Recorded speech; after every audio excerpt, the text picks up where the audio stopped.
Would you join me in the responsive reading? Now is the accepted time, not tomorrow, not some more convenient season. It is today that our best work can be done, and not some future day or future year. Today is the seed time. Let us plant futures in the garden of our lives. Greetings. My name is Judith Kienitz.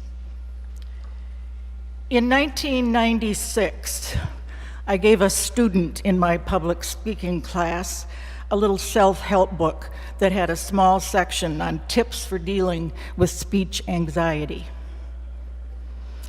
I thought it would be helpful to him because he wanted to drop my class.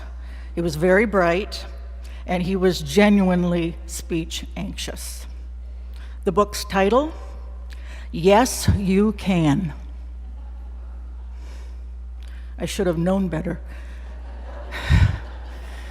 In 2016, I want to say, no, I can't. I live in a state where children in Flint were poisoned by tainted water, and where an Uber driver in Kalamazoo killed 6 people in a gun rampage.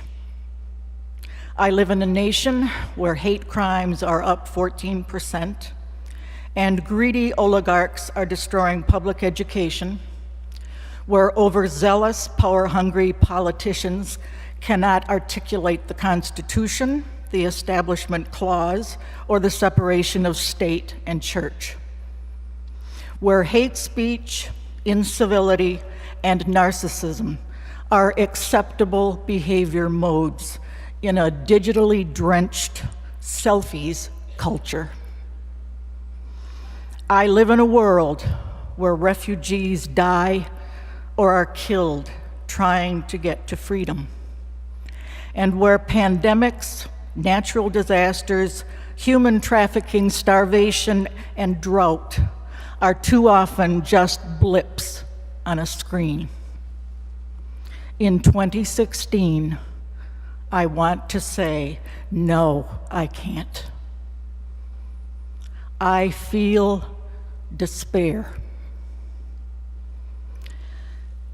So I come to this place. I sit in the balcony. Sometimes during the week, I come here and I sit in the balcony. There is no distraction as I enter the silence and allow a history of civilization to unfold through the stained glass windows. I hear the voices of biblical texts, the voices of the poets, the telling of parables. Centuries later, the voices are those of discovery, struggle, strength, and progress.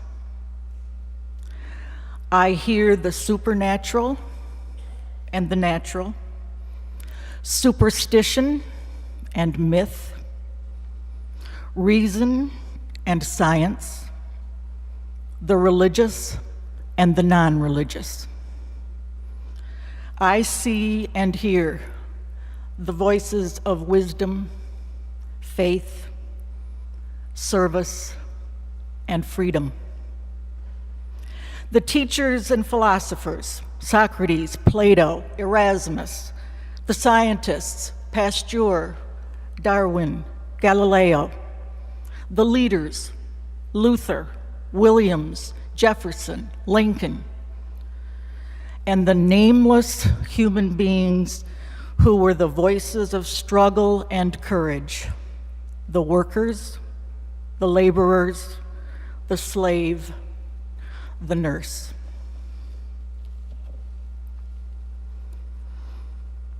In this church, we are the voices of reason, of free thinking, voices of faith and non-faith. We guide our children in character school to free their minds and open their hearts. We withstand negative labeling and risk anyway. We ask big questions and are challenged by sermons that ask us to think, commit, and act. When a voice is quieted by death, we gather here in a memorial service to comfort the family and to comfort each other as we celebrate a life and honor a loved one.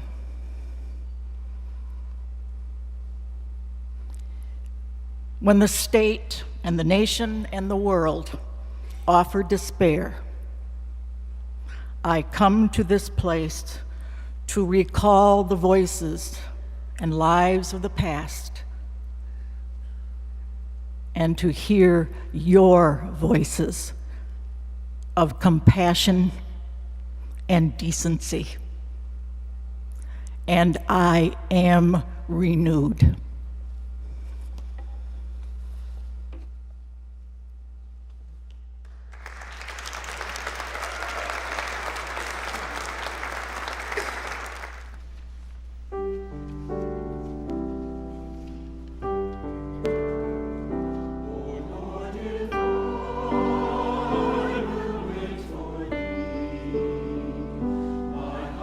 Desire you'll give to me.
We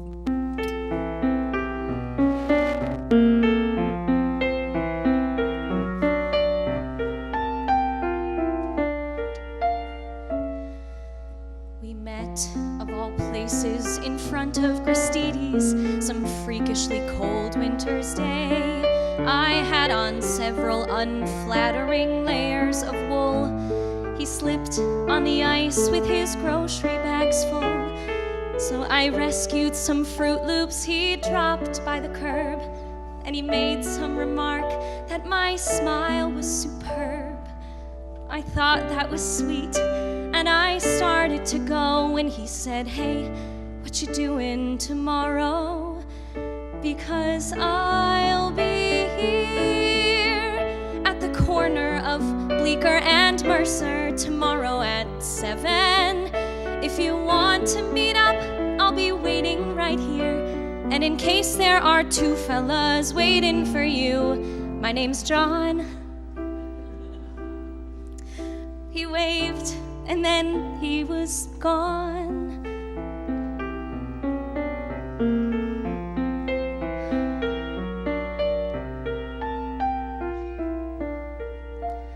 Well, needless to say, I went back there to meet him, mostly to see if he'd show. And there he was, out in the cold with his jacket pulled tight. He took me to dinner and kissed me goodnight. The next week, we went to this terrible play, and the week after that, drank hot chocolate all day. And suddenly, 8 or 9 months had flown by when he said, "Hey, what you doing the rest of your life? Because I'll be here right beside you as long as you want me to be. There's no question, there is nothing I've wanted so much in my life. This might sound immature, but I'm totally sure you're the one." And we had just begun. We got hitched in September, our favorite month, with a rock band that played in this old synagogue. And we bought an apartment on West 17th Street and talked about children and getting a dog. Our first anniversary came in a flash, and we promised to take the day off.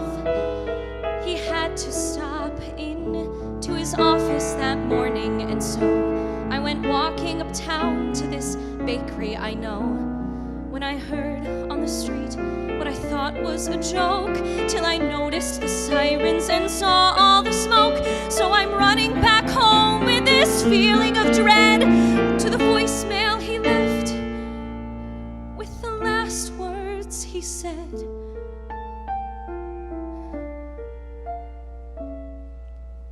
"I'm sorry, I don't mean to ruin your evening by bringing up all of this stuff. You're probably wondering why I even called you tonight.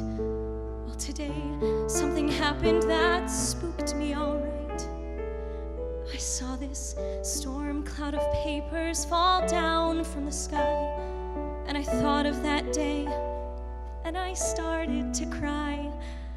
When as sure as I breathe, I heard John clear as day saying, 'Hey, you're allowed to move on. It's okay. Because I'll be here, even if you decide to get rid of my favorite sweater.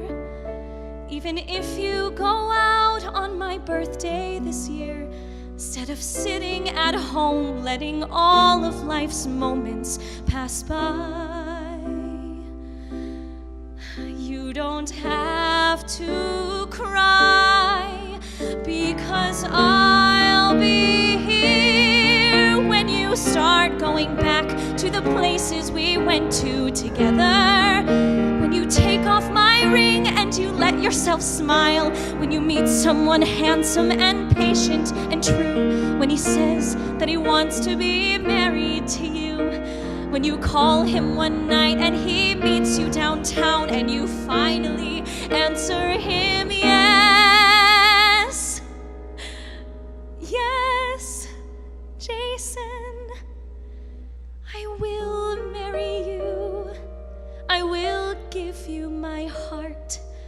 It has taken so long, but I'm ready to start.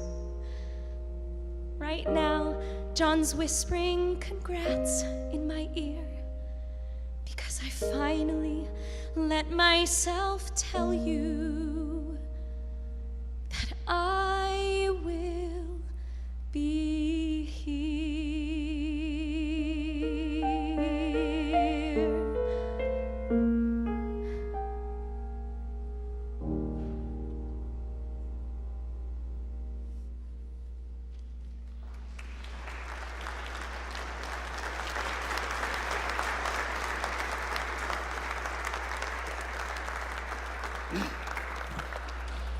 Thank you so much to our guests who bring music, and to all of you who are guests even in your own spiritual home.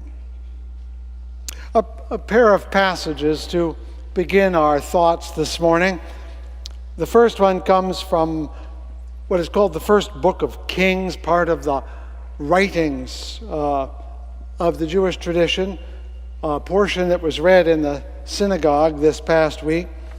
It's the story of Elijah, the great prophet, who beset Ahab and Jezebel by reminding them of their commitments to the covenant.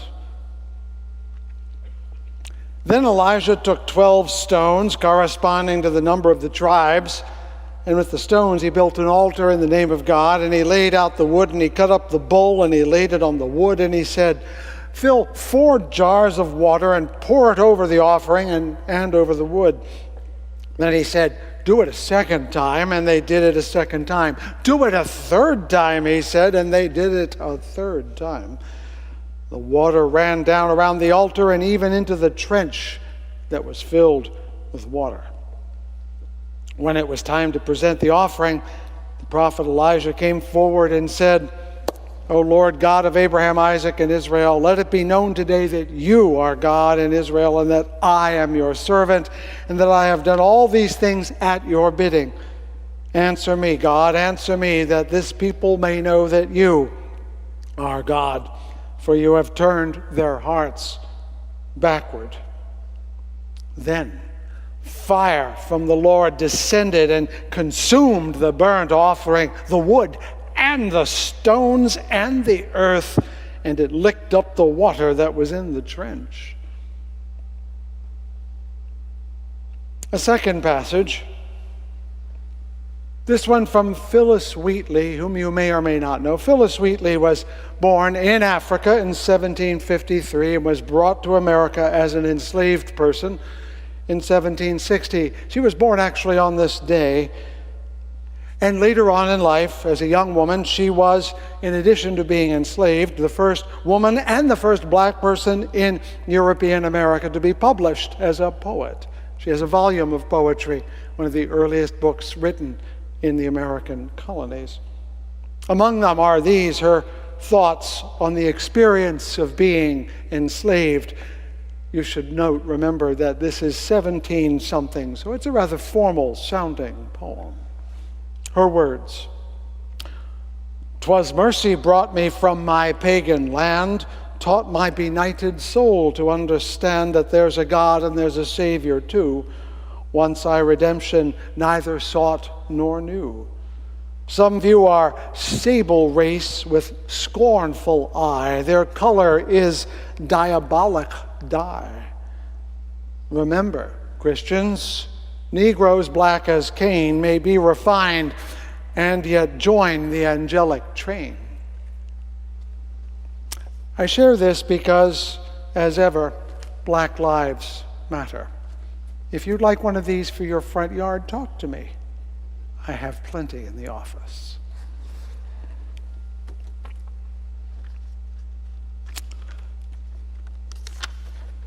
So I am the man in black today. Not only because of Phyllis Wheatley, not only because I was a New Yorker for more than a decade, and we all wear black there all the time if you didn't already know. Not only because I am committed to the struggle for racial justice and have been since I lived in Baltimore in 1968 and saw the results of the riots. I am not doing it for all those reasons. I'm doing it in honor of Johnny Cash, who was born yesterday. That was the anniversary of his birth. And as I continue my Lenten series on aspects of love, what could be more typical than this, his greatest song? I won't sing it because after wearing black, I am nothing like Johnny Cash. I fell into a burning ring of fire. I went down, down, down, and the flames went higher, and it burns, burns, burns. That ring of fire, the ring of fire. It's about lust, you know. That's what the song is about. Sexual longing. He and June were feeling lust for each other, but they were married to different people at the time. It was a forbidden love. Sexual longing. If you've ever been at least 16 years old, you know what it feels like. I feel safe in assuming that covers just about everybody in this room. Long ago, when I was in my mid-20s, I was a student minister in Massachusetts, but my wife earned the money for the family by working as a teacher in Chicago, where my seminary was. I was working in Massachusetts. She was working in Chicago. We were not living together. We had only been married for 18 months. So when she came to see me over the Easter school holiday, I was very, very glad. She arrived with the flu. After she went home, I was talking to my supervising minister, who was not yet 50 then, but he was closing in, and expressed my disappointment that our very short and rare visit was confined to more modest affections. I am so glad, he said, to have that monkey off my back. And at the time I felt a silent pity for him that he no longer burned. Now I am far older than he was then, and I understand with greater depth and appreciation what he meant. There is a term, called monkey love. I won't get too far into the details, but it entails the notion that when people meet physically, they do it with a kind of animal abandon. And it's the stock in trade for almost any movie or television show you want to watch. Even if it isn't happening, it's kind of in the background. We relish the chemistry between characters. And how many things we see in the media go from the knowing glance to the passionate embrace to the clawing of the clothing to the tumble onto the bed or onto the floor or even the table. The voracious desire that burns is everywhere in our media. It is what sells, after all. Sex sells. Of course, that fire of desire was not invented by Johnny Cash. The story behind the line, love is like a burning ring of fire, actually, according to the story June Carter, then Cash, told, she found it in a book of poems her father kept, Elizabethan poems. I'm a great lover of opera, and almost every opera is about someone falling in love with someone else that they shouldn't be falling in love with, and that's a whole lot of burning desire there. Love and lust have gone hand in hand in literature, poem, forever and ever. They also tend to hang around with passion and danger, and they make a reliably combustible formula, an emotional nitroglycerin that makes for great opera and lousy reality. And it makes good religion too, doesn't it? How many images of God are, in the end, some concoction of love and longing, passion and danger, desire and dread? Elijah challenges the priests of Baal to prove that Baal can save them. They dance around the altar, the priests do. They raise their prayers. They even gash themselves with their knives to get Baal to send fire. It doesn't happen. Then Elijah douses his altar with 3 times as much water as is necessary. utters a very quiet prayer, and then a tongue of fire leaps out of heaven, sucks up the water and the stone and the offering, and leaves just a hissing puddle behind. Yeah, that's my God. So there. Can you see there is a similarity? It's not just about the sex, it's about the power, the passion, the passionate desire that we have for things that also destroys things. Lust is just one trap door into destruction. Religion does it all the time. Today we hear people talking about extolling their passions. What's your passion? Follow your passions. They seem to forget that the word passion actually literally means suffering. We think of it as zeal, but anyone who knows that if you follow anything too zealously, someone is going to suffer for it. The good news is that way back in 1978, I suffered just a little bit. And I did not, as some people do, find an alternative to my unanswered desires, because that would have created a greater suffering. The momentary zeal of desire can, unmitigated, unthought, destroy. I kept it zipped, to put it mildly. I did not follow my passions, because following a passion runs the very real risk of causing suffering. For those who don't know, unlike other preachers whose job is to tell you what is true, I generally tell you what isn't true. More precisely, I always try to undermine what people think is true, but if you really think about it, really isn't true. And come to think, that's what Elijah did. He undermined the belief of the priests of Baal who thought their God could end the drought. They were wrong. It's pretty much what Jesus did when he said, "You have heard it said, but I say unto you," and corrects or at least challenges their assumptions. It's the task of science, which, by the way, is not supposed to prove what is true, but prove what is not true. It is also what the Buddha did when he said that desire is the root of our suffering. So here goes. Desire is not love. I can understand why we make this mistake. When we desire something, it has value to us. Getting it adds to our own sense of our value. Status, money, possessions, all have value in the world. If I have more, that makes me more valuable, doesn't it? The nice car, the promotion, make us feel more important than perhaps others. It's very tempting in a world that values these things to think we will be more valuable if we have those things, and so we desire them. There's an old joke about the immigrant family that has worked hard for years and years and has become very financially prosperous. So they're at a fancy restaurant, and he begins to choke on his steak, and someone shouts, "Give him artificial respiration!" And she says, the wife leaping up, "He gets real respiration or nothing."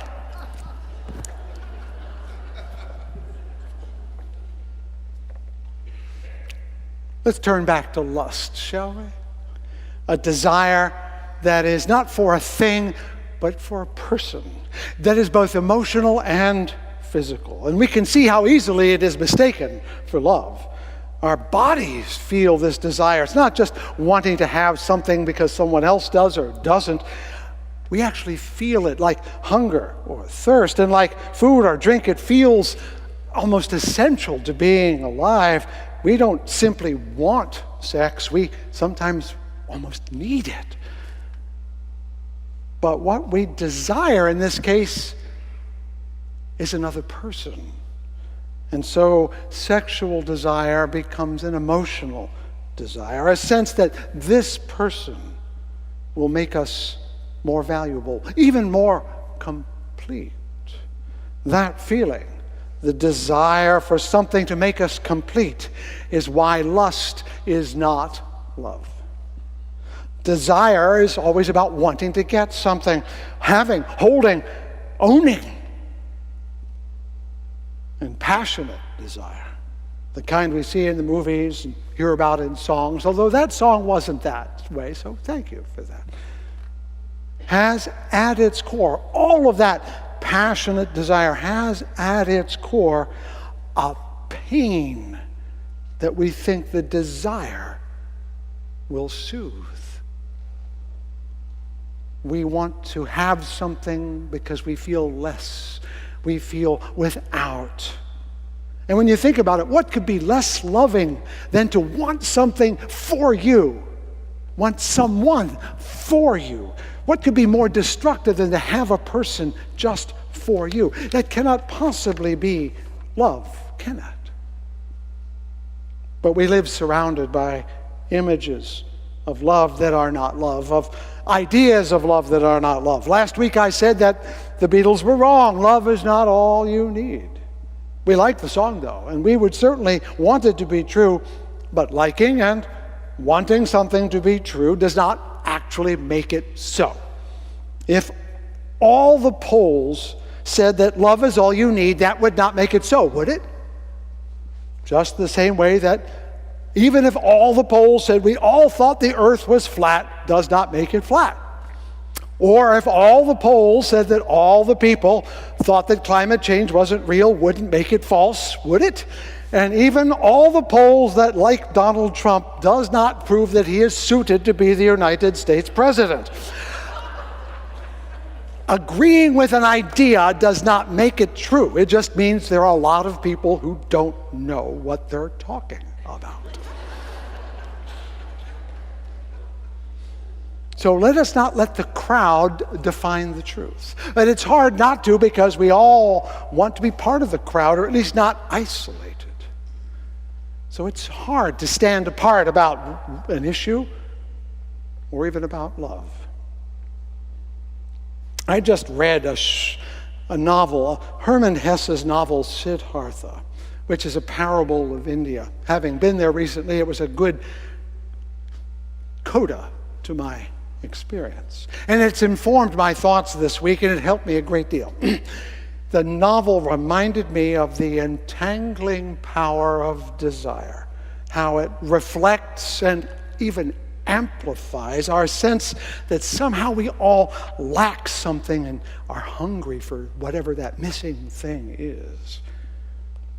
The thousands who attend political rallies are looking for something that's missing in their lives, something they sense would give them meaning or purpose. Can one person, no matter how charismatic, do that? No. The millions who seek God or salvation on a weekly basis in churches like ours or other houses of worship, they all want something they think they're missing. Something that assures them that their lives matter. Can we ever truly know that such a God exists or even knows about us? No. I planned this series on love some time ago with very clear intentions and directions, but like all journeys, it never happens exactly as planned, does it?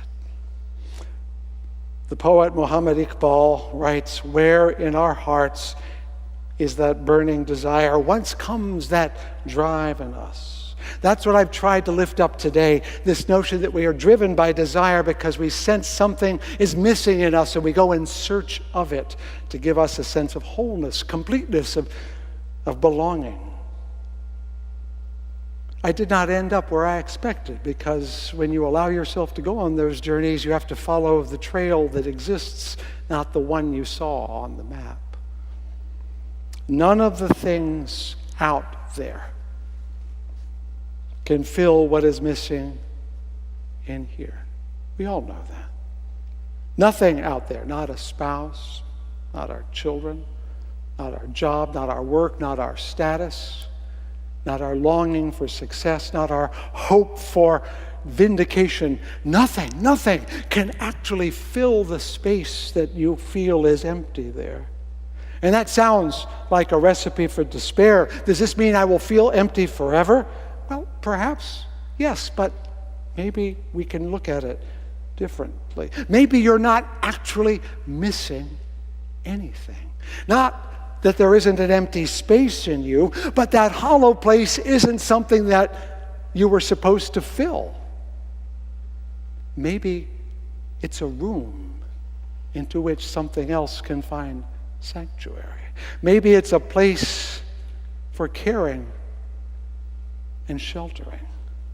Maybe the hole in our hearts is supposed to be a window, not a wound. Do you see what I mean? Maybe the empty places are real, but we don't understand why they're there. They are not necessarily absences, but presences. That sounds enigmatic, doesn't it? Well, I'm hoping that next week I can find a little more about where that goes. Because when you go on the journey of love, you don't know where you will end. It is a long desert. Sometimes you have to cross. So maybe next week's passage will help me discover and help me share with you a sense of what these absences that are presences are about. Then again, maybe not. I could be dead wrong. Who knows? The journey of love is a long journey, isn't it? So, here's the deal. I'll keep trying if you keep coming. Is that okay with you? All right. So, you come back next week. I'll try again next week. We'll have discovered another place on the journey of love. I'll be here. I'll be looking for you too. May these words of my mouth and the meditations of my heart be found true in thy sight, thou who art my rock and my Redeemer.